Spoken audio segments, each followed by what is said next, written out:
Ya, Ibu harap kalian dalam keadaan sehat tentunya. Baik, Ibu akan absen kehadiran kalian terlebih dahulu. Tidak? Ya. Ya, semuanya hadir ya? Hadir, Bu. Alhamdulillah. Sebelum memulai pembelajaran, alangkah baiknya kalian duduknya dirapikan dulu ya. Kemudian tengok kanan kiri apakah sudah bersih atau masih ada sampah. Jika ada sampah, maka boleh diambil dan dibuang ke tempat sampah. Pada pertemuan yang lalu kita sudah belajar tentang apa? Ada yang masih ingat? Lupa, Bu. Wah, ya, yang pertama itu kemarin kita belajar tentang cara mengatasi sampah. Kemudian yang kedua kita belajar tentang benda-benda hasil daur ulang sampah itu apa saja. Dan yang ketiga kita sudah melihat proses produksi pakaian.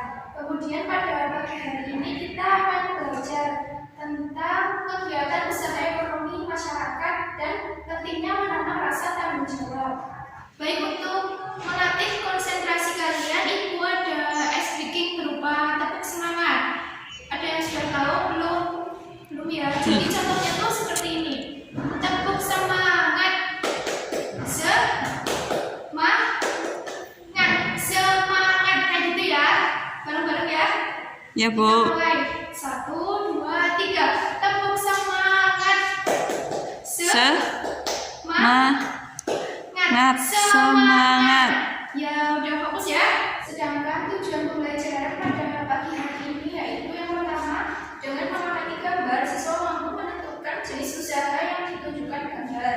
Kemudian yang kedua, dengan membaca teks, siswa mampu menyebutkan cara menghargai kegiatan usaha ekonomi orang lain. Dan yang ketiga, dengan membaca teks, siswa mampu memahami tentang sikap tanggung jawab dalam menjamin keharmonisan hidup antar warga. Baik, untuk itu langsung saja kalian bisa ke buku tematik halaman 109. Di situ ada gambar. Setelah kalian membuka buku tematik halaman 109, di situ ada gambar apa ya? Petani bibit tanaman, Bu. Ya, betul sekali. Di situ ada gambar petani bibit tanaman yang sedang menghitung jumlah tanamannya. Itu termasuk salah satu pekerjaan jenis usaha kegiatan ekonomi masyarakat. Karena dengan menjual bibit tersebut, maka akan terjadi transaksi jual beli.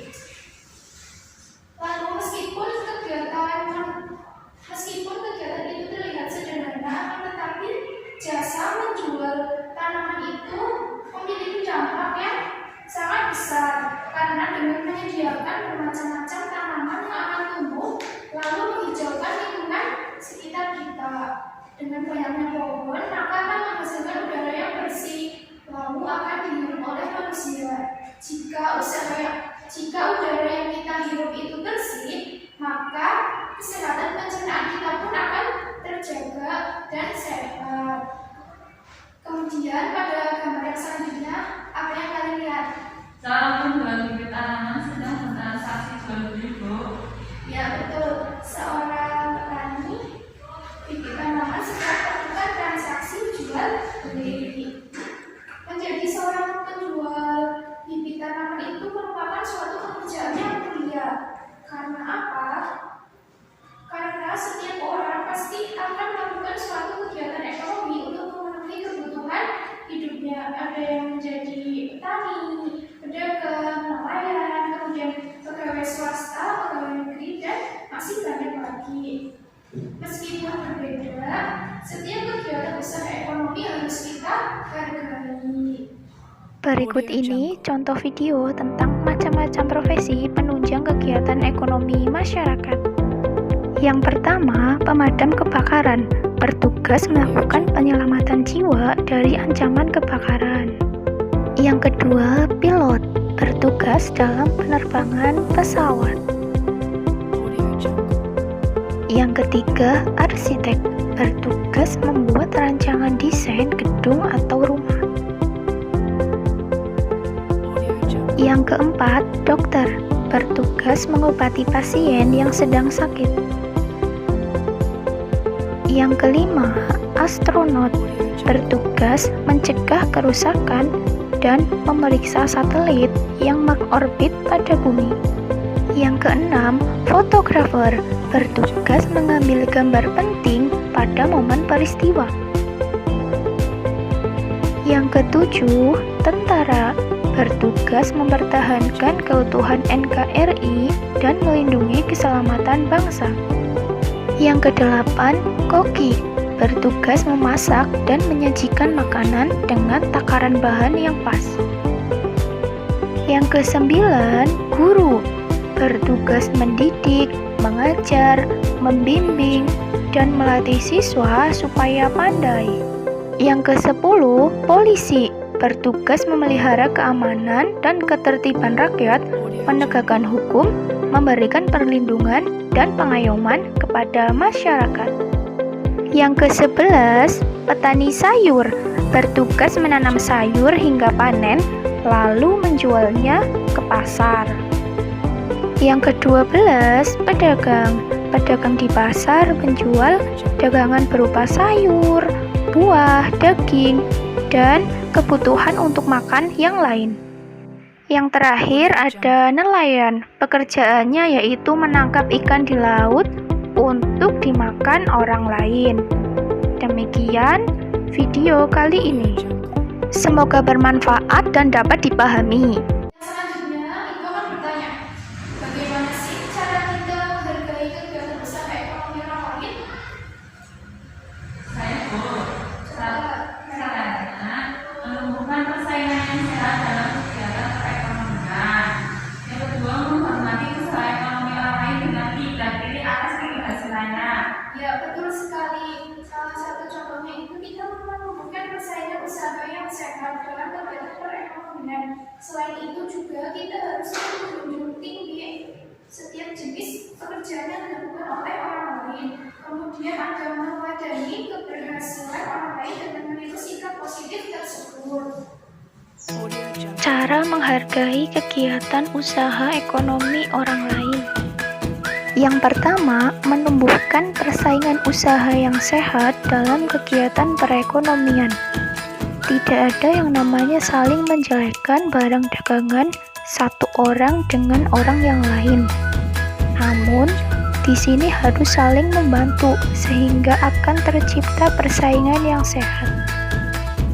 Yang kedua, menghormati usaha ekonomi orang lain dengan tidak iri atas keberhasilannya.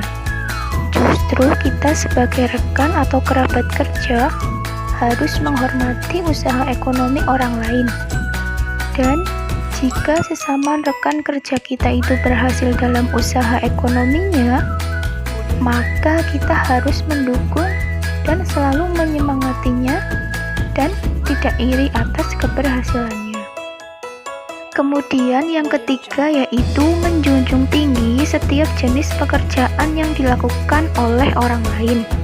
Dengan sikap menjunjung tinggi ini, maka akan menciptakan kerukunan antar sesama pekerja yang satu dengan pekerja yang lain pun akan merasa saling menghargai. Lalu yang terakhir yaitu meneladani keberhasilan orang lain dengan meniru sikap positif dari keberhasilan tersebut. Dari keberhasilan yang telah dicapai orang lain, tentu banyak sikap positif yang bisa kita tiru. Dari sikap positif tersebutlah yang akan mengantarkan kita pada keberhasilan. Demikianlah beberapa cara yang bisa kita lakukan untuk menghargai kegiatan usaha ekonomi orang lain. Selain kita harus menghargai kegiatan ekonomi orang lain, kita juga harus menanamkan sikap tanggung jawab. Kenapa kita harus menanamkan sikap tanggung jawab? Apakah itu termasuk hal yang penting? Penerapan rasa tanggung jawab ini sangat penting. Mengapa sangat penting? Karena dengan adanya rasa tanggung jawab, maka akan tercipta keharmonisan dalam kehidupan keluarga masyarakat. Selain itu, penjawab juga dapat menjalin kerukunan dan persaudaraan antar warga masyarakat, kemudian menciptakan ketertiban, keamanan, kedamaian, dan ketenangan. Lalu, bagaimana jika kita ataupun keluarga yang lain tidak menerapkan rasa tanggung jawab secara bersamaan? Maka akan terjadi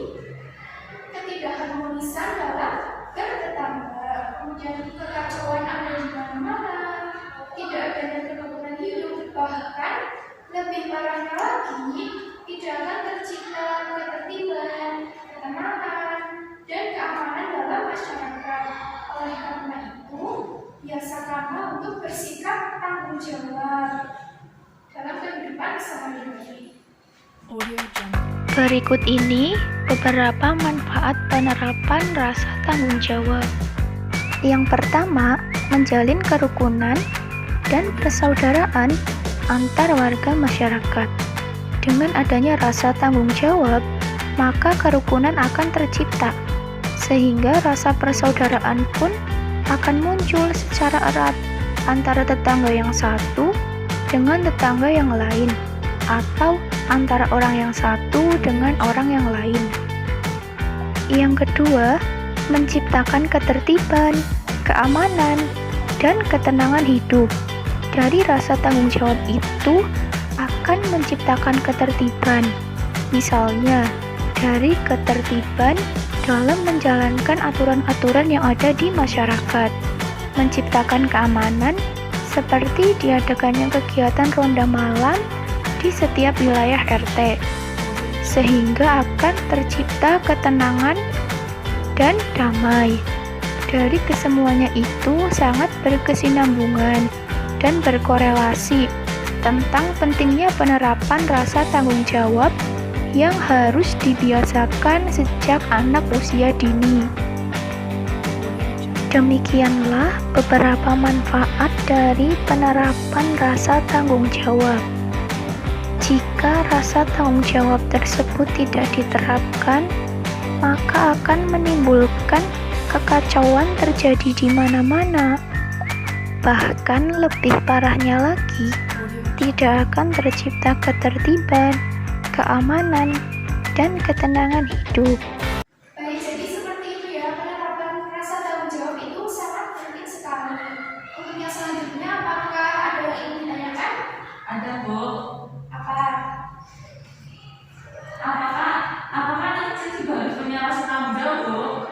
Ya, anak kecil itu harus memiliki rasa tanggung jawab. Dan penanaman rasa tanggung jawab itu sebaiknya ditanamkan sejak anak usia dini. Karena pada anak usia dini atau anak kecil itu biasanya lebih patuh terhadap orang tuanya. Untuk yang selanjutnya, ibu akan mengadakan kuis tanya jawab. Jadi nanti ibu bertanya, kemudian berhasil menjawab itu akan dikasih 2 bintang. Kemudian yang salah akan dikasih 1 bintang. Pertanyaannya yaitu, coba sebutkan contoh jenis usaha kegiatan ekonomi yang ada di masyarakat. Coba siapa? Saya, Bu. Ya, coba Farida. Petani, pedagang, dan nelayan. Ya, betul sekali jawabannya Farida, betul. Jadi ibu kasih 2 bintang. Baik, karena pembelajaran pada pagi hari ini sudah selesai. Materinya apa saja tadi? Yang pertama tentang jenis usaha kegiatan ekonomi masyarakat, dan yang kedua tentang pentingnya penanaman rasa tanggung jawab. Baik, jika sudah tidak ada yang ingin ditanyakan, maka kita cukupkan saja pembelajaran hari ini dengan berdoa bersama. Bismillahirrahmanirrahim. Wal asri innal insana lafi khusrin illa alladziina aamanu wa 'amilus sholihati wa tawassaw bil haqqi wa tawassaw bis sabr. Terima kasih atas perhatiannya. Semoga materi pembelajaran pada pagi hari ini bisa dimengerti oleh kalian. Terima kasih.